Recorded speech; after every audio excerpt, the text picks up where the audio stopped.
This is CBN NewsWatch. Thank you so much for joining us for this first edition of CBN NewsWatch for Thursday, July 25th. I'm Ephraim Graham. Ahead today, North Korea strikes again, firing 2 more missiles into the sea in what's being called a move to put pressure on Washington. And we're going to take a look at what comes next for Democrats and Republicans in Congress after former special counsel Robert Mueller's testimony on Capitol Hill. A monument to fallen police officers with the word Lord and a Bible verse comes down in South Carolina, while In God We Trust goes on display in public schools in South Dakota. And we're going to show you how the government of Norway took children away from their family because officials were afraid they were being indoctrinated into Christianity by their parents. All those stories and more ahead in this edition of CBN Newswatch. We begin this hour with North Korea firing 2 short-range missiles into the sea today. They were the first weapons launches in more than 2 months, and it was apparently an effort to put pressure on Washington as the 2 countries try to start nuclear negotiations. The North is unhappy over joint military drills by the U.S. and South Korea. The North claims those drills are preparation for an invasion. The launches came as U.S. National Security Advisor John Bolton is visiting South Korea, where he said both countries are looking for a stronger alliance, which has kept the peace in that part of the world for a long time. Turning now to politics here in the United States, it remains to be seen what, if any, impact the testimony of former Russia investigation special counsel Robert Mueller will have on public opinion of President Donald Trump and the push by some Democrats to impeach him. Democrats say they will keep holding President Trump to account, but Republicans say the investigation is over, the public doesn't care, and it's time to move on. Amber Strong brings us the story from Washington. The dust is still settling after Robert Mueller's hours-long grilling here on Capitol Hill Wednesday, with both sides spinning their talking points to fit the narrative. It was a historical day because today is the day that we closed the book on this investigation. So this was a very big day for our country. The president and Republicans immediately claiming victory. But Democrats maintained the hearings delivered exactly as expected. Today was a watershed day in telling the facts to the American people. With those facts, we can proceed. It started with Mueller dismantling the president's repeated claims the report cleared him of wrongdoing. So the report did not conclude that he did not commit obstruction of justice. Is that correct? That is correct. And what about total exoneration? Did you actually totally exonerate the president? No. Democrats also painting a picture of a chief executive determined to impede an investigation and get rid of the special counsel. Your investigation actually found substantial evidence that McGahn was ordered by the president to fire you, correct? Yes. But Republicans pushed back, looking to undermine the credibility of Director Mueller's team. 6 of your lawyers donated $12,000 directly to Hillary Clinton. I'm not even talking about the $49,000 they donated to other Democrats, just the donations to the opponent who was the target of your investigation. I have been in this business for almost 25 years, and in those 25 years, I have not had occasion once to ask somebody about their political affiliation. Republicans insist it's time to move on. I challenge the Democratic colleagues, get over the election of 2016. Run in 2020 if you want. The president's legal counsel following suit. This was the Democratic Party's best case to put forward today. As many of your friends have said, they did not move the needle. But Democrats vow to persist with more investigations. And when it comes to impeachment, I think that if we go down that path, we should go in the strongest possible way. And that's all I'm going to say about the subject. While the hearings generated a media frenzy, it probably did little to convince the public to support impeachment. According to an NBC Wall Street Journal poll, only 21% of registered voters favor that move. Amber Strong, CBN News at the Capitol. As we reported yesterday, the House of Representatives has overwhelmingly passed a resolution widely seen as pro-Israel. They passed it Tuesday night. The measure condemns the BDS movement that stands for Boycott, Divestment, Sanctions. It's a global campaign aimed at building international economic pressure against Israel with boycotts and sanctions. Then Wednesday, Israeli Prime Minister Benjamin Netanyahu commended American lawmakers, tweeting, quote, "This attests to the support for Israel in the U.S. The support is bipartisan and is important to us."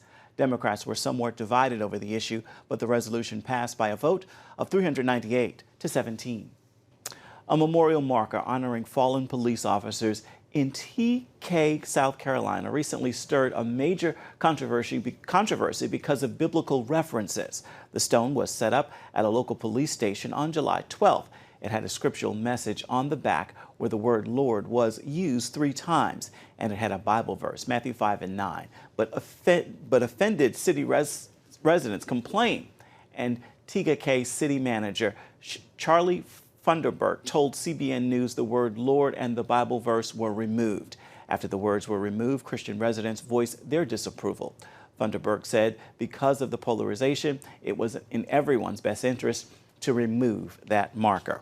The city will review the public feedback and decide what to do with the monument. At the same time, the national motto, "In God We Trust," is going on display in all public schools this fall in South Dakota. It's part of a new law passed in the state for all schools to prominently display the motto. Lawmakers supporting it say it is meant to inspire patriotism, but the Freedom from Religion Foundation calls it, quote, "a violation of freedom of conscience to inflict a godly message on a captive audience of school children." The state school board leaders expected opposition and put a hold harmless clause into the bill so the state would defend schools. Coming up, an expert assessment on President Trump's handling of the tensions between the United States and Iran. We're going to have a look at that interview when we come back. Stay with us.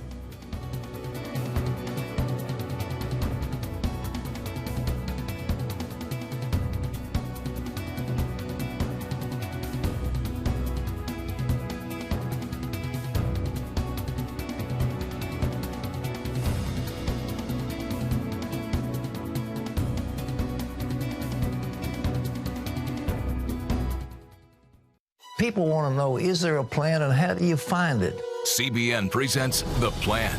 8 keys for understanding God's will for your life. We're going to talk about God's plan for your life. Is there a plan for everyone's life? In Pat Robertson's latest teaching, you'll discover the secret to knowing and living out God's unique purpose for you. The plan of God will be unfolded in your life in ways you couldn't believe possible. In The Plan, Pat reveals the principles to understanding God's will so that you will be filled with peace, provision, joy, and satisfaction. Plus, see amazing stories of how others are living out their individual purpose intended by God. God is faithful, and we did what He told us to do. Live the life God has designed for you. I hope that God works out a plan in you that will bring blessing, joy, peace, and happiness.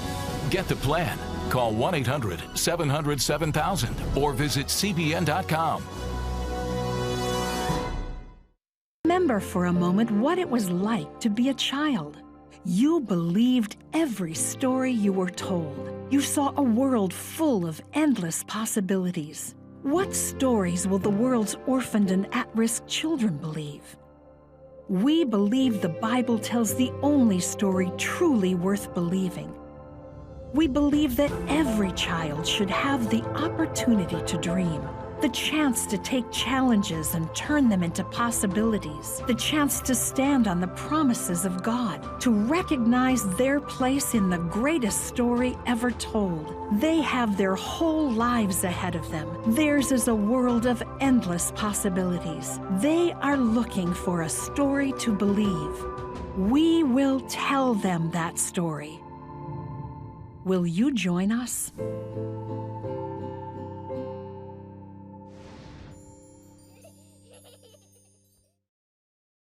Get the top political news and analysis from Washington on Faith Nation, tonight at 6 Eastern, only on the CBN News Channel.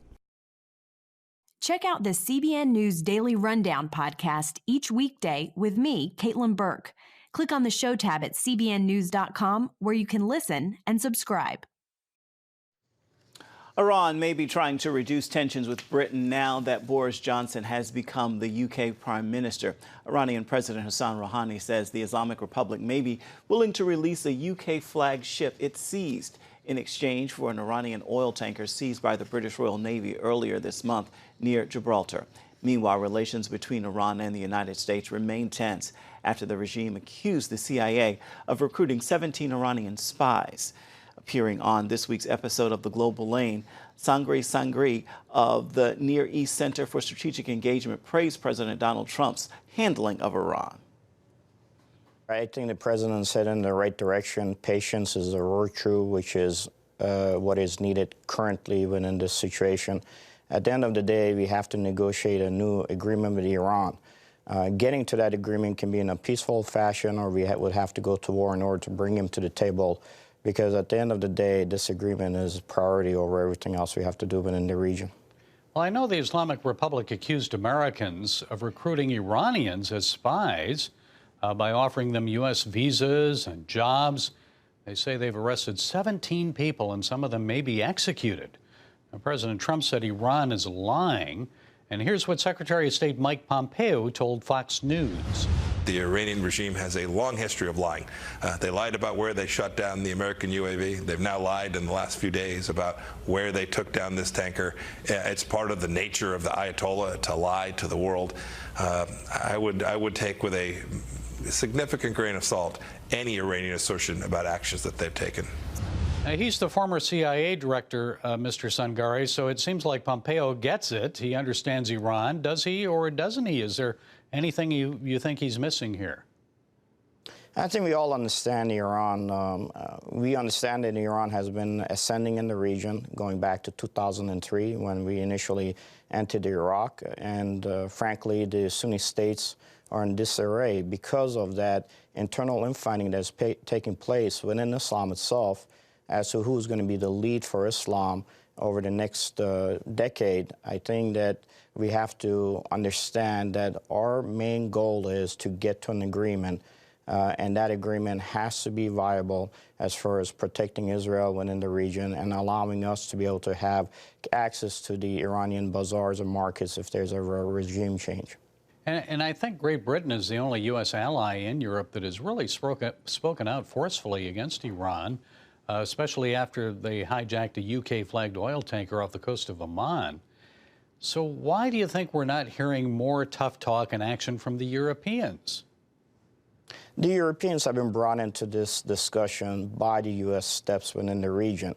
If you know that the Europeans, especially Great Britain, France, and Germany, were working against our sanctions, given the fact that they kept on wanting to stay with the original agreement that was struck under the previous POTUS, it was the U.S. putting sanctions on the supreme leader of Iran, which went after those dollars that he had invested within companies that had invested their wants and desires in Great Britain, in France, and also in Germany. This now forced those nations to have to take tougher steps against the Iranian government.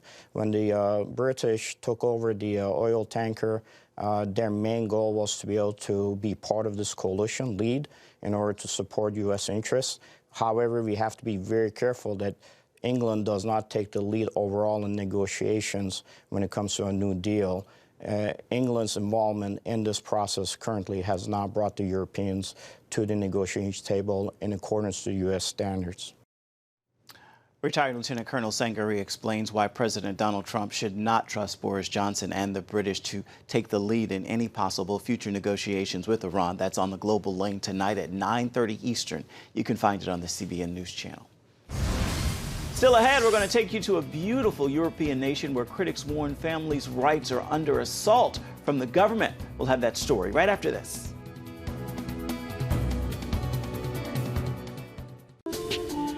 It's about the competition. I kind of put that pressure on myself, and I think people had expectations. It's about overcoming. We use this phrase all the time, keep chopping, keep practicing hard. It's about going the distance. I think as a father, it's my job, to lead. Just be the best husband and father I can be. Watch Going the Distance with Sean Brown Saturday night at 7:30 on the CBN News Channel. Woohoo! Hi, Superbook fans. Here's something else you'll love. It's the new Superbook Bible app. It's packed with games, activities, and Superbook episodes that you can watch for free. Oh, no! There's trivia, a fun daily devotional, and answers to your Bible questions. Plus, an easy-to-understand Bible the whole family will enjoy.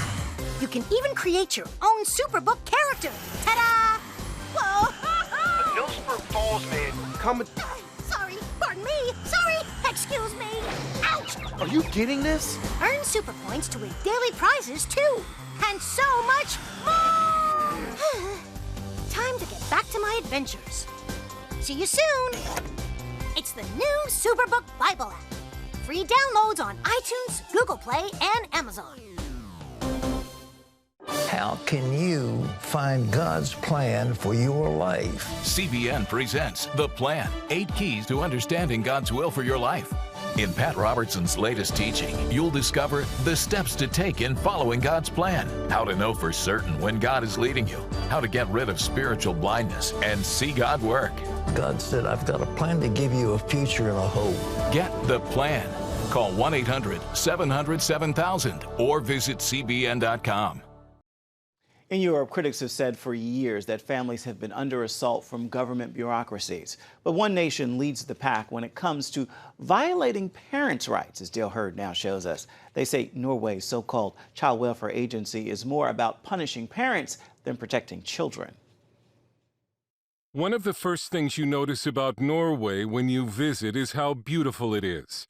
But there's a very dark side of Norway that most of the world knows nothing about. It's called barnevernet, and it can be as brutal as the Norwegian winter. Barnevernet means child welfare. It's Norway's network of local child protection offices, but to its victims, barnevernet means anything but protecting children. After moving to Norway from Atlanta last year, American mother Natalia Shatakova's 3 American-born children were taken in May by barnevernet for alleged child mistreatment. Shatakova says she and her Lithuanian husband were jailed for 24 hours and told they could get 2 years in prison for discussing the case. They're waiting to hear if they'll lose custody of their children for good. Foreigners living in Norway seem especially at risk of having their children taken by barnevernet. Somebody please help our family. Barnevernet is here in our home, and they're trying to take my son. I'm Canadian. Barnevernet took the Christensen's son Kai after they started homeschooling him because he received death threats at school. My son is not under arrest. He doesn't want to go anywhere. Look what you're doing. You leave him alone. He has done nothing. You leave him alone. Can somebody please help us? And it was barnevernet that took 5 children from Romanian and Norwegian parents Marius and Ruth Bodnario in 2016. Barnevernet claimed the reason was the parents were spanking. But an investigation revealed the real reason was officials believed the Bodnario children were being indoctrinated into Christianity by their parents. Worldwide outrage forced the Norwegian government to return the children. The Bodnarios escaped from Norway and have filed suit before the European Court of Human Rights. The government of Norway defends barnevernet against what it calls wild accusations. And the agency probably does some good work. But if there's not a problem, why does a nation of 5 million people have so many cases before the European Court of Human Rights? 26 cases pending before the court, 17 of the last 18. A staggering number for one of the smallest nations in Europe. There are 26 cases in total. At this stage, there will probably rise to 30 by within a few months. Marius Reikerås is a Norwegian human rights counsel before the European Court of Human Rights. There is something severely wrong going on in Norway, that you're taking children out of well-working families. We're not talking about child abuse. We're not talking about alcoholism or drug abuse, or we're talking about, in general, normal families that have all the capabilities to provide good care for their children. Einar Salvesen is a Norwegian psychologist and has been an expert witness in barnevernet court cases since 1995. And he says barnevernet needs to be shut down immediately. You need to close down all the offices. It's 400 offices. It has become a system of evil in too many cases. In 2013, barnevernet took American citizen Amy Jacobsen Bjornevag's 1.5-year-old son Tyler because he was 1 pound underweight. She phoned the Obama White House asking for help. They have legally kidnapped my child, and I need help. But she got no help, and 6 years later, her son Tyler has been passed from foster home to foster home and has had his name changed at least twice. and Amy alleges that he has been tortured. We do have paperwork that says that he was tied to the bed because he kept standing up in his crib calling for mommy. It isn't to know that he's been calling for you and they completely ignore it. And they do everything to make him stop calling, so they cut all contact. That's their solution, instead of working with families. Czech member of the European Parliament Tomáš Zedekovský has battled Barneverna, and he calls it a monster. I think that they made a lot of mistakes, and they are still doing a lot of mistakes. And this monster is really functioning without any control of somebody. Rijkeres believes Barneverna has not been reined in because this is about a lot of money, and he's not afraid to call it child trafficking. Because we see that billions and billions of dollars are being put into the system each year, and of course a lot of people are profiting big time from this. So saying that this is a form of child trafficking, absolutely, in my opinion, yes. We presented these charges to Norway's Ministry of Children and Families, and it told us that Barneverna is in the process of being reformed for the strengthening of legal safeguards for both children and their parents. It's unclear whether Norway is serious about reform. It expelled a Polish diplomat this year for trying to defend Polish families in Norway from Barneverna. The U.S. government has so far done nothing about the attacks against American families in Norway by the Norwegian government. Amy Jacobsen Bjornevag continues to lose in court and wonders now if she will ever again regain custody of her son. And I'd do anything to hold him in my arms at least one time for him to have some sort of sense of where he comes from in his background, his family. I have a whole family who loves him and misses him. Dale Hurd, CBN News. Coming up, a look at two upcoming movies, The Art of Racing in the Rain and its inspirational tale told through the eyes of a dog, and Harriet, based on the amazing true life of Harriet Tubman, who escaped slavery and became an American hero. We'll have those previews when we come back. Stay with us.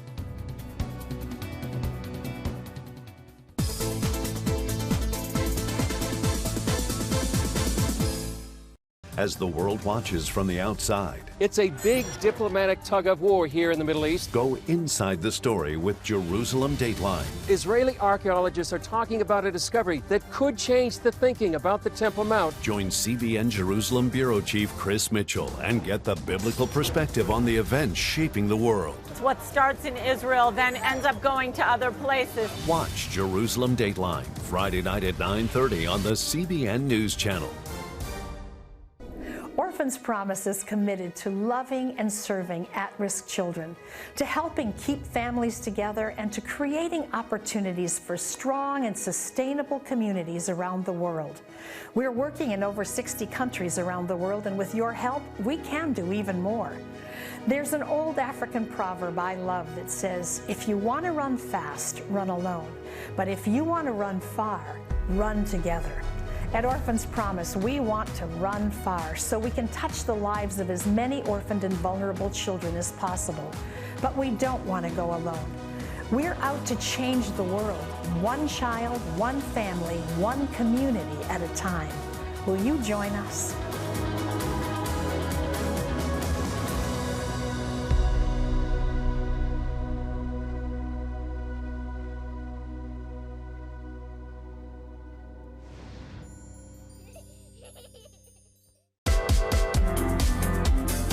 Meet the pastors who are preaching the gospel in a fresh, fearless way.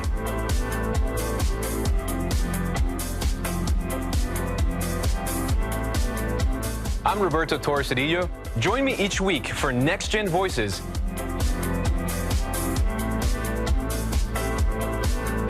And watch God transform a generation.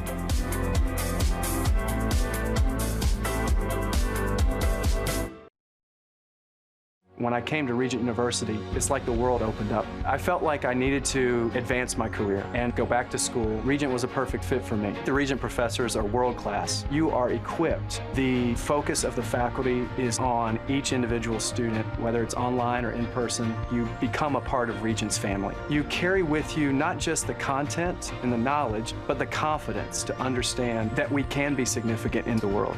Regent University. Follow your path.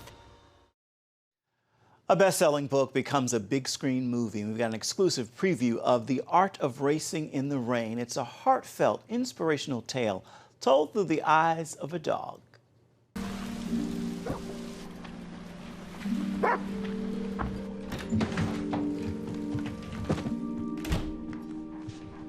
Hi, she's fine, fine, yes, just fine.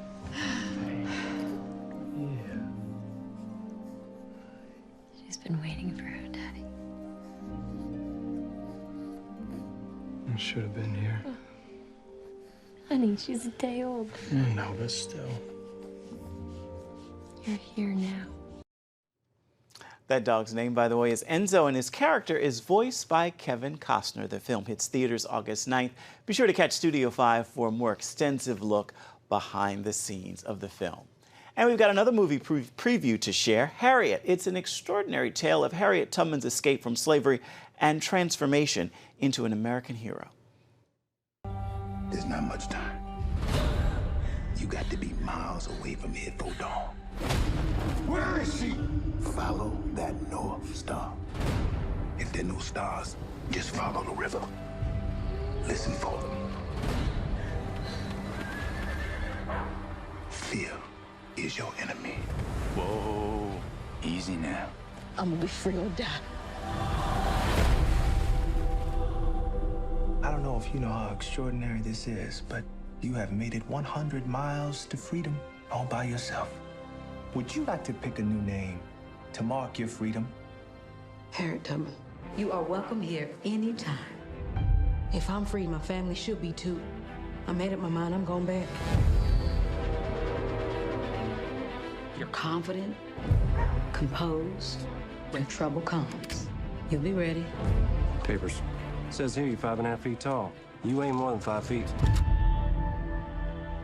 Must have won my high boots that day.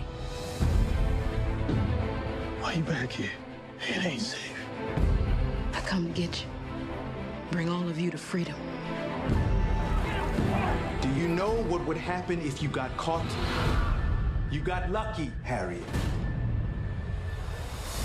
I made it this far on my own, so don't you tell me what I can't do. The film is called Harriet. It will come to American theaters in November. Stay tuned to Studio 5 as well for exclusive behind-the-scenes access to this film.